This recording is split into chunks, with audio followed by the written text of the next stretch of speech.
once again, welcome to Jack Slayter Notes. We are going to do the sixth section of both CDP and SST. Alright, like, share, and subscribe to this channel for any educational purpose related to any sort of competitive exam. And here's another details. So, this is MCQ and discussion on pedagogy and CDP. As you can see, it's the 30 MCQ with some elaborate notes and discussion. This is set number 6. We already did set 1 2 3 4 5. That's already in the channel. I think you guys should check that out. All right, let's continue. Let's start. So question number 1, assertion: children construct knowledge actively rather than receive passively. That is correct. Learning interpret Learners interpret new experience based on their existing understanding. That is also correct. So both A and B, reason and both assertion and reason are true, but does it explain? All right, let's see. So what you guys need to do is, when this assertion and reason come, you just need to attach a because in the middle, right? So children construct knowledge actively rather than receive it passively because learner interpret new experience based on their existing understanding. So does that explain it? Yes, most definitely it does, because when you enter because in the middle, you get the whole idea of it and how assertion reason works. So here it is: children construct knowledge actively rather than receiving it passively because learner interpret new experience based on their existing understanding. All right, so both A and R are true, and R is the correct explanation of A. Question number 2. According to Piaget, a child who believes the quantity of water changes when poured into a taller glass lacks the concept of what. We already discussed this whole thing in previous classes 1 2 3 4 5, whatever set we uploaded, we elaborately discussed those. But yes, here we go. Options are object performance, reversibility, conservation, or seriation. Answer is of course conservation, because when one hit concrete operation stage, that is 7 to 11 years, these are the characteristics. Logic begins. Children start thinking logically about concrete objects and real situation. Transitivity, that is understanding relationships logically. For example, A is greater than B and B is greater than C, then A is greater than C. So that is the logic, that is called transitivity. Then comes conservation, understanding that quantity remains the same despite changes in shape or appearances. For example, water remains equal even when poured into different shaped glasses. Then comes classification, ability to group object based on common feature. Example, grouping fruits separately from vegetables. Then comes seriation, ability to arrange objects in order according to size, weight, or length. Example, arranging stick from shortest to the longest. Then come reversible thinking, understanding that action can be mentally reversed. Example, knowing 5 plus 3 is equal to 8, then 8 minus 3 is equal to 5. So the thing is, this all this we already discussed in those previous. So most important is the 5 set we are uploaded: 1 2 3 4 5. Those are the most important set. If you want, you can check them out. Question number 3 is assertion, that is emotional well-being affects academic achievement. That is correct, because emotional if you are emotionally stable, if you are good, then you can achieve good academic achievements. And then if you don't, that hinders in knowledge receiving activities, and you get distracted, and that's a whole other thing. So the reason is anxiety and fear can reduce concentration and participation. Yes, both A and B are true, and R is the correct explanation of A. That is, both of them are correct, and reason explain the assertion. So question number 4. According to Gardner, a learner skilled in understanding others' feeling demonstrates strong its interpersonal intelligence. That is, interpersonal meanings other feelings. So if the question was like a learner skilled in his own feelings, then the answer would be intra. But when it comes interpersonal intelligence, that means he is skilled in understanding others feelings. Spatial intelligence is someone who is architect, who can understand space and how one thing fit in there and there. Linguistic intelligence is one who understands many language and speaks. Logical intelligence is I don't think logical intelligence falls under Gardner, but yes, the interpersonal intelligence is the answer. What is interpersonal intelligence? Yes, it's people smart. We already talked about that. Ability to understand and interact with others effectively found in teacher, leaders, counselor, example, teamwork, and commission on all that. Then comes question number 5. A teacher allows student to perform experiments and discover principles independently. This approach is most closely related to what? Programmed instruction, discovery learning, classical conditioning, or drill method. A teacher allows student to perform experiment and discover. It's obviously discovery learning, right? Answer is discovery learning. Yes. Then comes 6. Assertion. Peer interaction contributes positively to learning. Of course, that is correct. Student often explain concept relatable ways to another. Yes, that is the most. Both of them are correct, and reason correctly explains it, because sometimes even we are in class, we don't understand something from the teacher, but when our friends elaborate them, we clearly understand them better. So that's the thing. Both the and are true, and that is the correct explanation of it. Question number 7. According to Skinner, behavior is mainly shaped by what?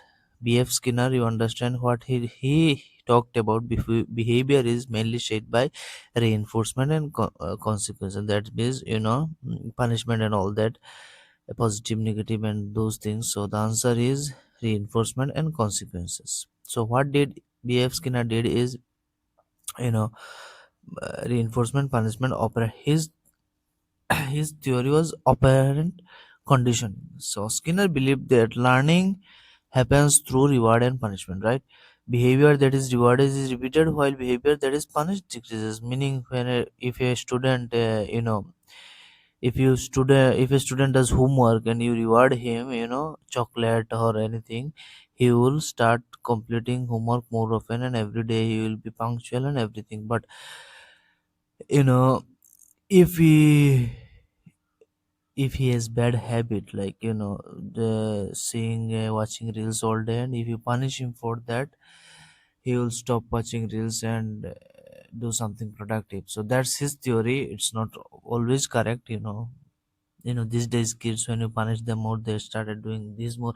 But this is theory, this is his ideas. So example, a teacher gives student a chocolate for completing homework, the student becomes more likely to complete homework. So that is called reinforcement. You are reinforcing something, but then comes punishment. So the key term is reinforcement. Means when you reinforcement something positive, increase behavior. But if you punish him, then the behavior could decrease. So that sort of thing.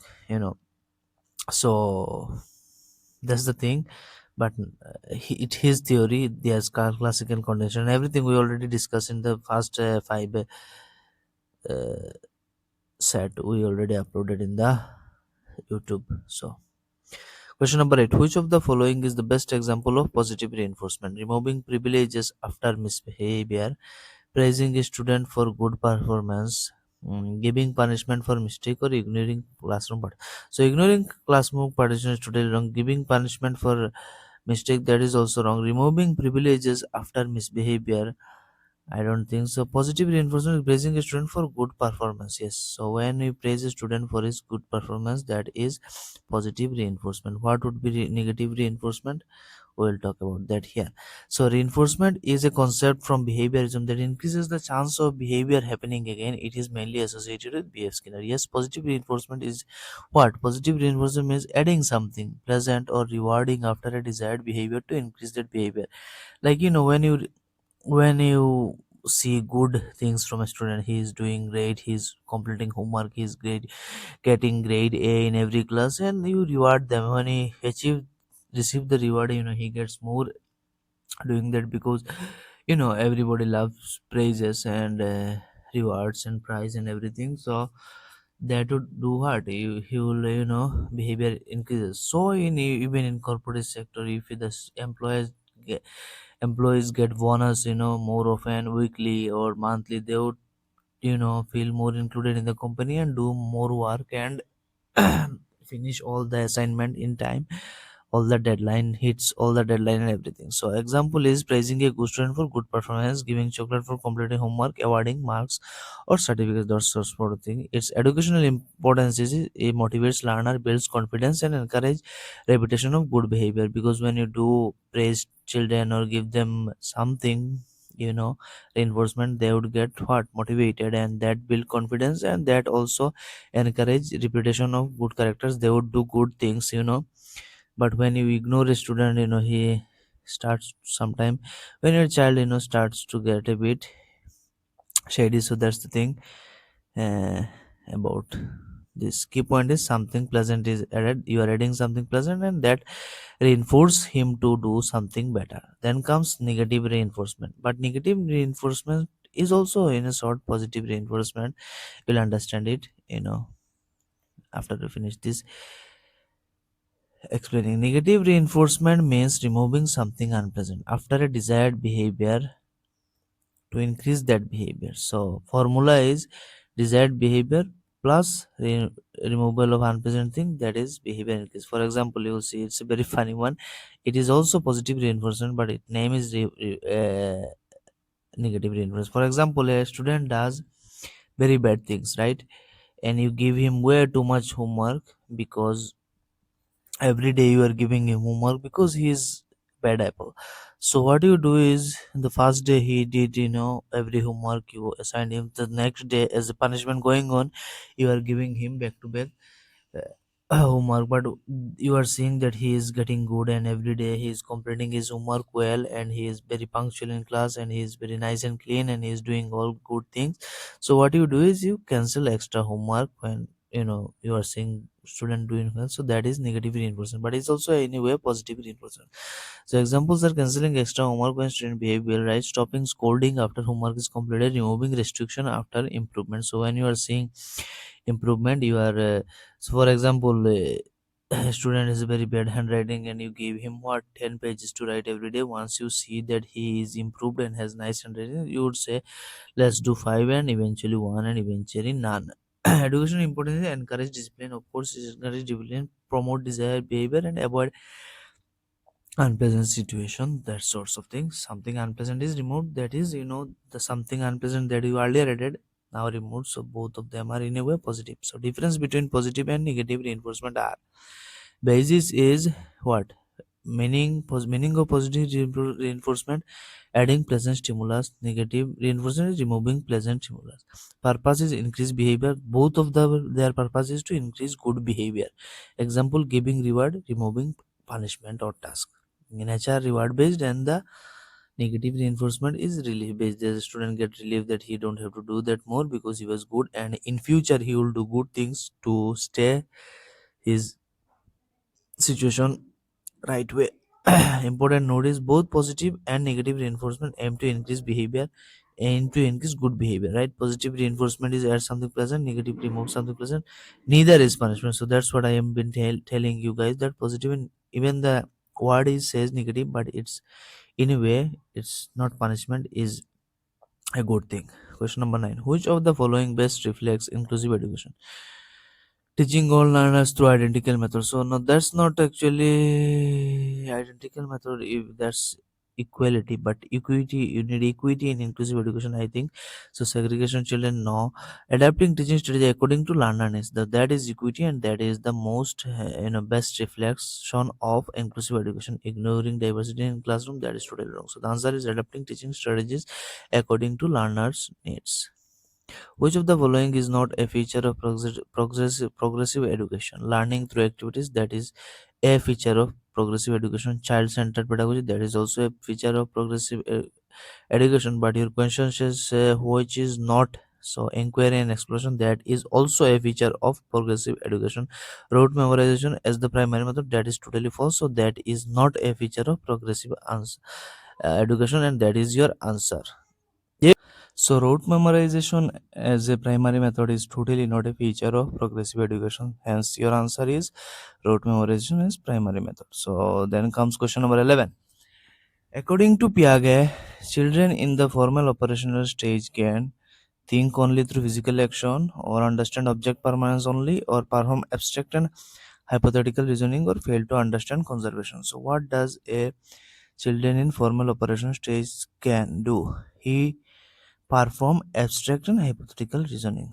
We already explain everything in earlier videos. So formal operation stage, well, we already talked about all stage in earlier videos. You guys should check them out. Question number 12. Which of the following best explain transfer of learning? Forgetting previous knowledge, applying learning knowledge in new situations. So that is the only one. Applying learned knowledge in new situation is transfer of learning most appropriate. Question number 13. Assertion. Motivation is an important factor in learning.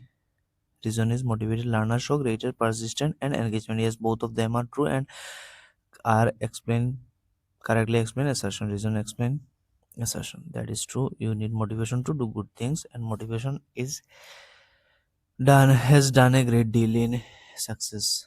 Question number 12, 14. Which of the following is the most appropriate role of a teacher in modern education? Sole authority, completely wrong. Passive observer only, false. Facilitator and guide in learning. That is the correct answer. Answer is facilitator and guide in learning. Question number 15. A child learns aggressive behavior by observing violent media content. Best illustrate what? Operant, classical, observational, or trial? And answer is observational, because he is observing what? Violent media content. So that is observational learning, not classical conditioning, no not operant conditioning. We explain classical conditioning and operant conditioning elaborately in the first set 1 2 3 4 5, and this one is 6. So check them out, you will understand everything. Question number 16. Which of the following best represent democratic classroom management? Fear based learning, that is monarchy type, not democratic. Public regulation, totally false. Student participation and decision making, that is the best representation of democratic classroom, and hence the answer is student participation in decision making. Question number 17. Which of the following is most common closely associated with constructivism? Knowledge is passively received, false. Learning is solely and actively constructed, yes, that is the most closely association of constructivism. Learning is socially and actively, not solely, socially and actively constructed. That is the correct answer. That is the whole definition of constructivism. Punishment, false. Memorization, of course, false. So the answer is learning is socially and actively constructed. Every learner and every learning, and whoever is now wise and has wisdom, has in some point in their life, construct knowledge to socially and actively constructed themselves. Question number 18 is, according to Thorndike, practice improves learning through the law of readiness or law of exercise. So the answer should be practice improves. You are practicing something back to back, that is law of exercise, because you are exercising it, right? So here's the elaboration of that theory. So Edward Lee Thorndike, that is E.L. Thorndike, was one of the earliest psychologists to scientifically study learning. He is known for what? Connectionism, trial and error learning, and laws of learning. So he did these things. Connectionism, trial and error is most important in pedagogy. You will find them, and laws of learning. His work became the foundation for later behaviorism and influenced psychologists like B.F. Skinner, and many others actually. So what did Thorndike theory is? First one is Thorndike's theory, that is connectionism. So Thorndike believed learning happens by forming connections between stimulus and situation, that is stimulus and response. Sorry, situation is stimulus, response is action. You see a bear and you are going to pass that bear, that is your situation. What action and reaction you are going to do after seeing that is your response. So stimulus is what? Your situation or problem. A math problem can be a stimulus. The response, the reaction you formed, can be what? Response. So stimulus is what? Situation or problem, that is, and response is action and reaction of how you solve that. So this is called SR connection, stimulus response connections. So if a response leads to satisfaction, the connection becomes stronger. So for example, if you response to if your response, if you solve something, any sort of situation, let's do a broader example, not the maths calculation example. Let's see broader example. Even in life, if if your response, if your way of dealing with things leads to satisfaction, then your connection becomes stronger, then you understand how it works, and it helps your whole dealing with things stronger. If it leads to discomfort, the connection weakens. If you cannot handle it, you get what, miserable and everything. So a better example is whatever in life. For example, if you study hard and in a way, for example, you study like 7 to 11 and you understand everything, what you do is, and you do good grade, then you think that is a good, your outcome is satisfactory. But then again, if you do another time plan you choose and does not work, then what is your connection weakens. So that sort of thing, that is connectionism, because a situation or a problem, the way we handle it, the action and reaction, if it works, it helps, and it becomes stronger for your intellect and your instinct, and then if it is failure, then it just doesn't work. So the next one is trial and error learning. Thorndike said learning occurs through trying different responses until the correct one is found. That is called trial and learning. So trial and learning is something when you tackle a problem in different way. Even a maths problem, you can do it 100 ways, right? So until you get the correct answer, you are doing what, you are trialing and erroring, and then finally you get the answer. Well, that's how things.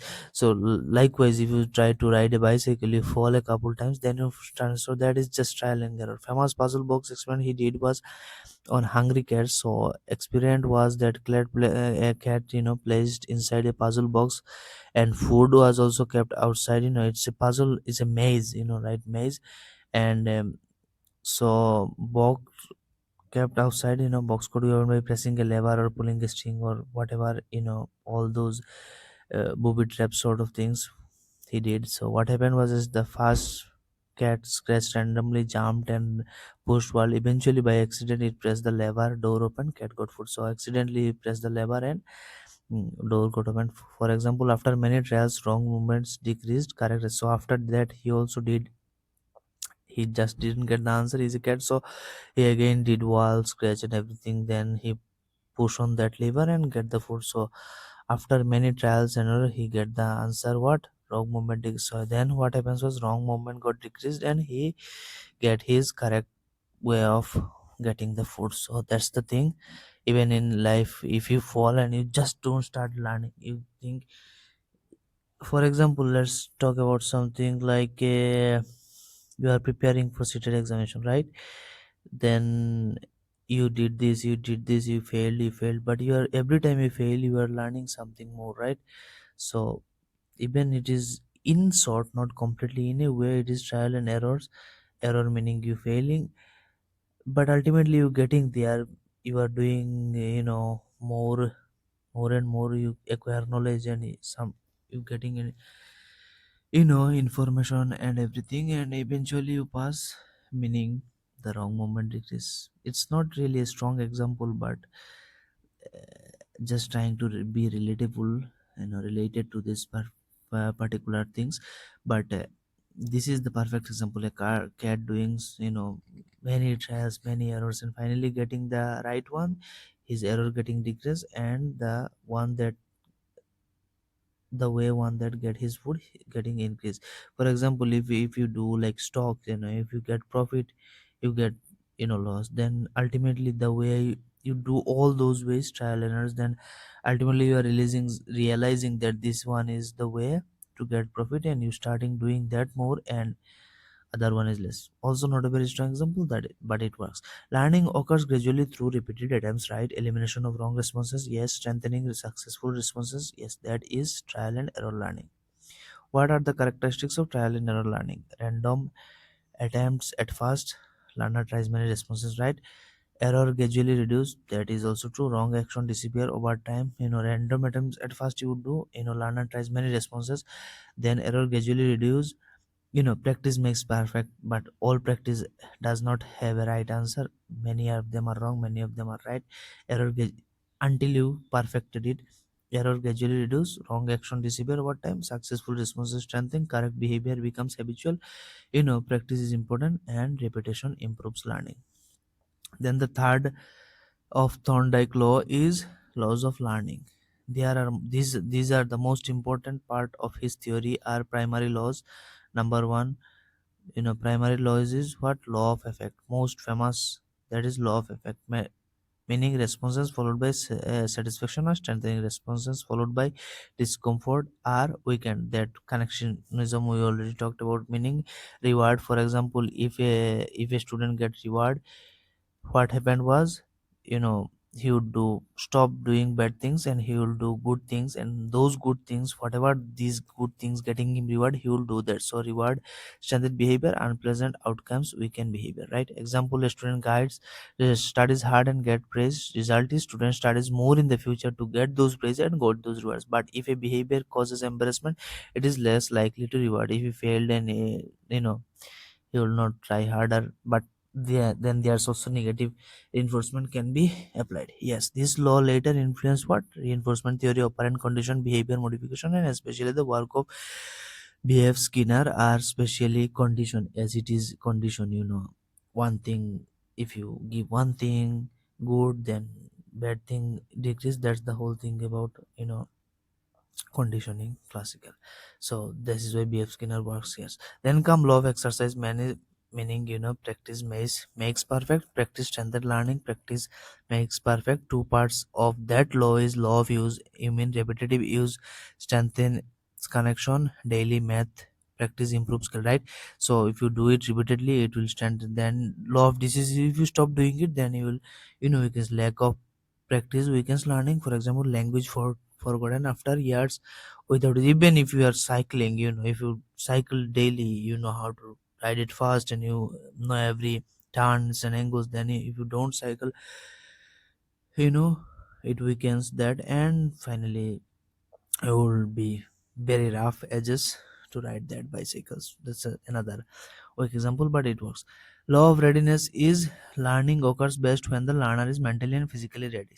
That is the most one of the most important, because if a learner is emotionally affected, if his family situation is wrong, if his mother and father fights all the time, he cannot be mentally prepared to learn new things. So if readiness exists, learner becomes satisfying. It forced without readiness, and frustration occurs. If readiness exists, learning becomes satisfying. True.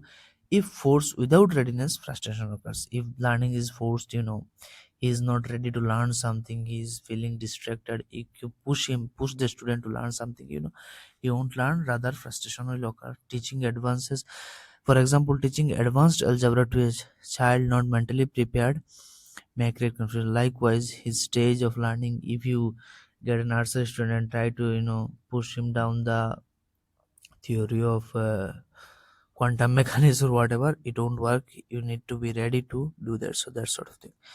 So secondary laws are, we heard these three are from what? Primary laws. So Thorndike laws of learning, one Roman number I use. So primary laws, law of effect, law of exercise, and law of readiness. Then comes secondary. Those are minor laws. Thorndike later added several subordinate laws. One is multiple responses. Learner tries many methods before success. Example, trying different ways to solve a puzzle. Then set or attitude, mental attitude affects learning. Example, interested students learn faster. Those sort of things. Prepotency of elements, meaning learner focus on important aspects of situation. Example, in driving, focusing on traffic signals rather than advertisement. Those sort of things. Response by analogy, past experience helps solve new problem. If you experience something in the past, that you can apply this knowledge to new problem. And example, knowing bicycle riding helps in learning motorcycle riding. That sort of associative shifting, a response can gradually shift from one stimulus to another. Yes, those are some of the secondary minor laws, not very important. It won't most definitely come in exam, I think. So criticism happened later as studies by the Wolf and Kohler applying that it is too mechanic and humans do not always learn by blind trial and error. Insight and thinking also matter. So insight learning by Kohler happens because he criticized what? Whose theory? Thorndike. E.L. Thorndike theory criticized by who? Ulven Kogler. He applied that these theories are too mechanical and humans do not always learn by blind trial and error. They need inside learning. So inside learning is something that is given by Kohler. We will discuss that another time. We are in a tough row of questions right now, but we will discuss them in upcoming sessions. Question number 19. A teacher using charts, model and activities together is applying what? He's doing what? Multisensory, of course, because chart is visionary. You are seeing with your eyes, model you can touch and everything. Then activities together is applying what? Multisensory teaching.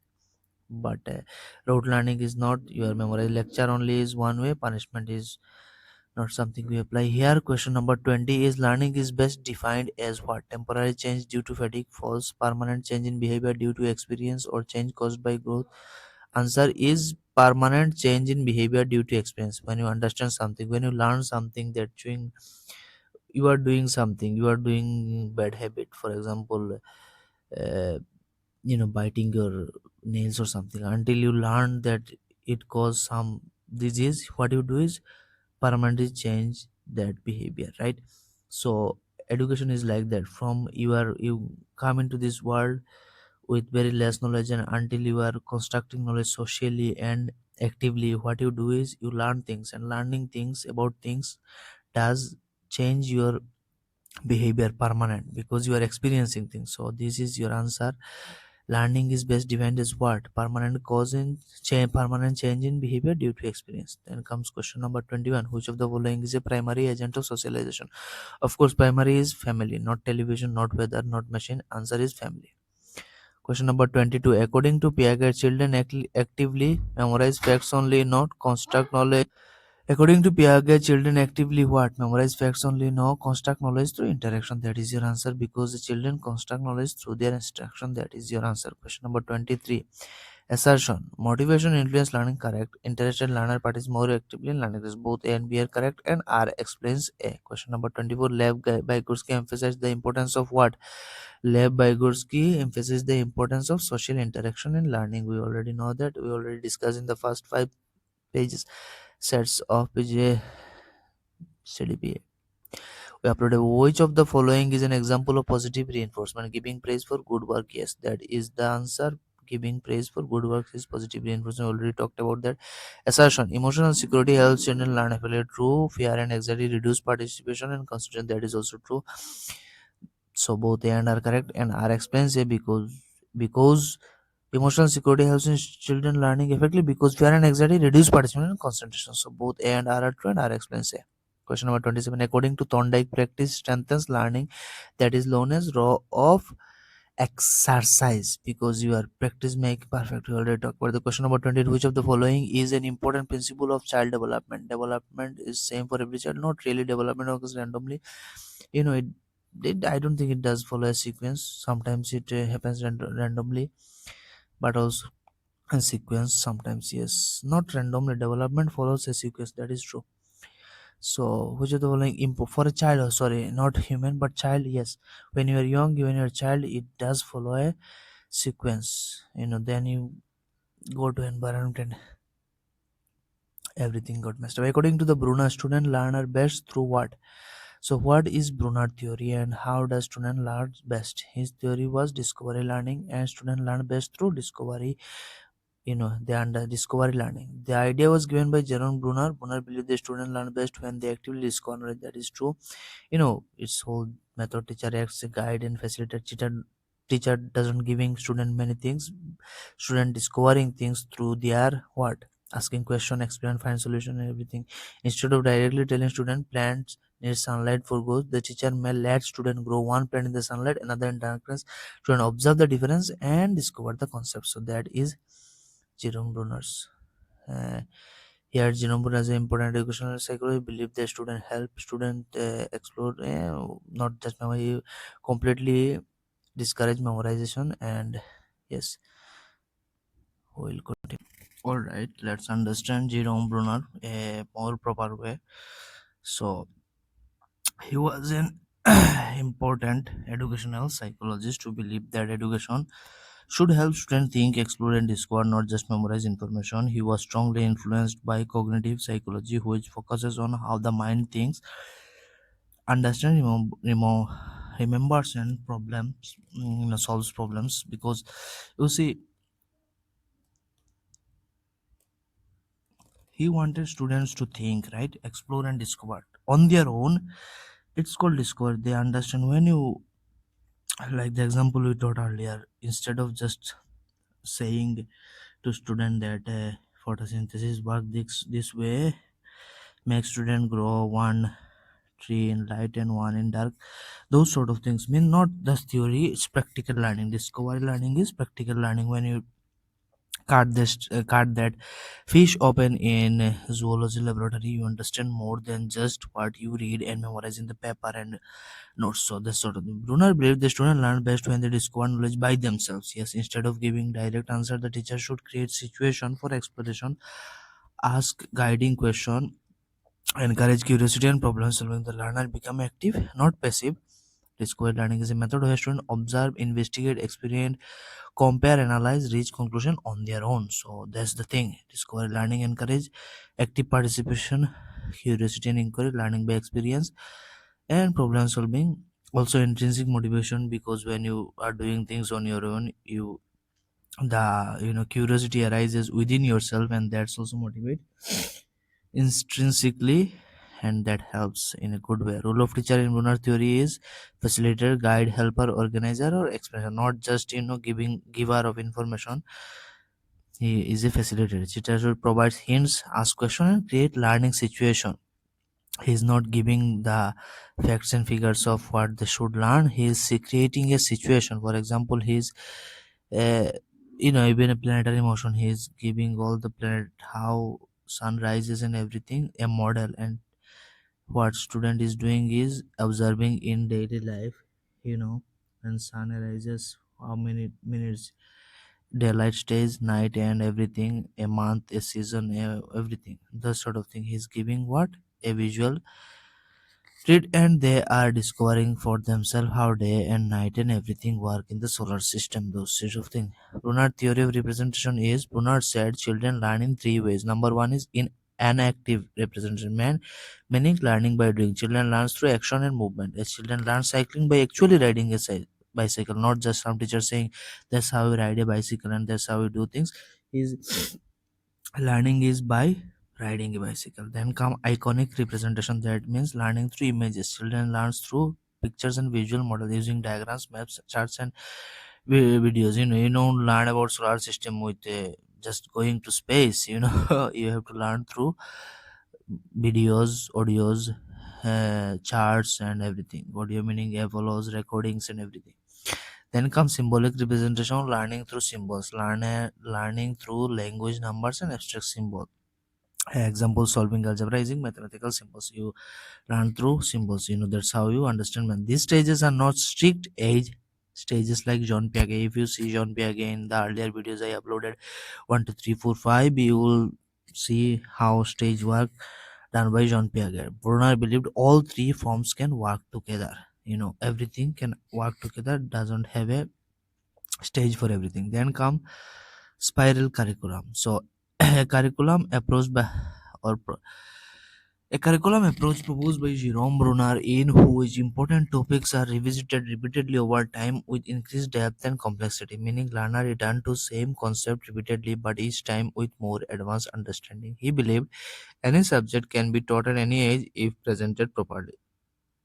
For example, you any subject, you know many of the psychologists talked about stages, Piaget, Vygotsky, or any other, but he is proposing a spiral curriculum, meaning, if you don't understand something right now, you learn something else, understand, then you come to this again, and with increased depth and complexity that you acquire, if you revisit it repeatedly over time, you will get it, you will understand it, and each time with more advanced understanding you will understand the things. So any subject can be taught at any age if represented properly. So he also talked about any subject can be taught at any age if presented properly, meaning any subject you can taught at any age if you present it, in a proper way. So topic should be was introduced simply first you introduce it simply, then revisited repeatedly, then you introduce that simply you introduce, and then what you do is revisited this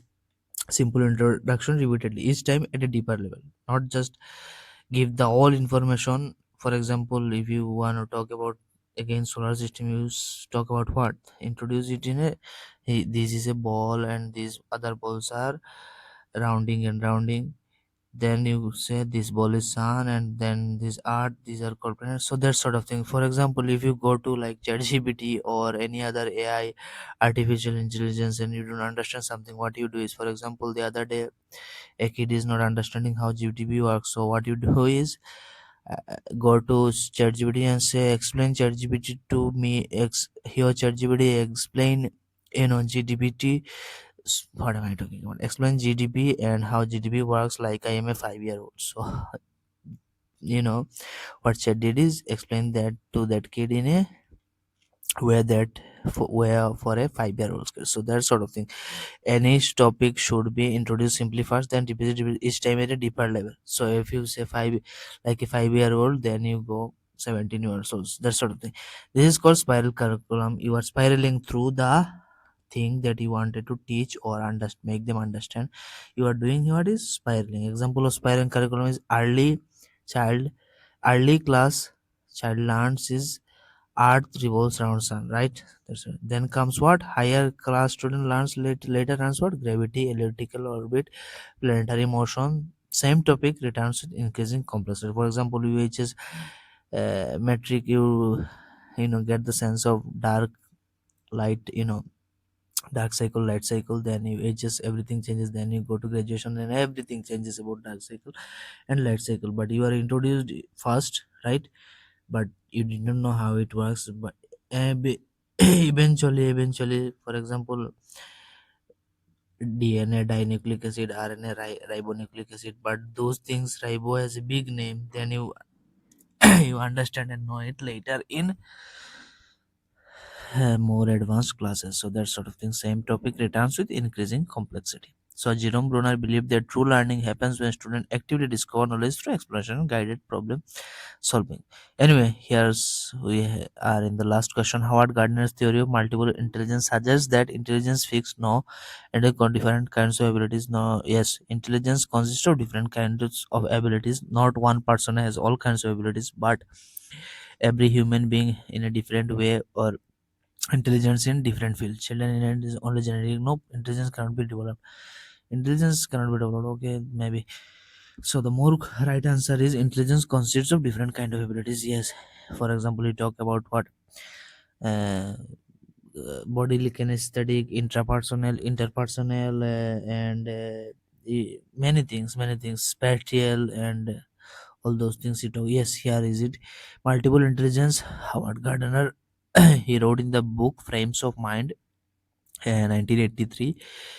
Einstein fish climbing tree applies good here. For example, if you, like Einstein said, if you judge a fish by its ability to climb a tree, likewise if you judge to Sachin Tendulkar by his ability to write books, that would be totally wrong. If you judge like Virat Kohli for his ability to act good in a movies, then it would be a bit wrong. So every intelligence is, it's not a single entity, it varies from people to people, it's individual, many types of intelligence, many people have many intelligence. So some people juggle, I can never juggle, some people can juggle 5 6 10 things, so it varies, it's intelligence, it's sometimes it practice, but it's intelligence. So first is verbal intelligence, that is linguistic intelligence. Poet, writer, author, rapper use those. Musical intelligence, that means Rahman tune and everything. Logical, mathematical intelligence, mathematicians, scientists use that.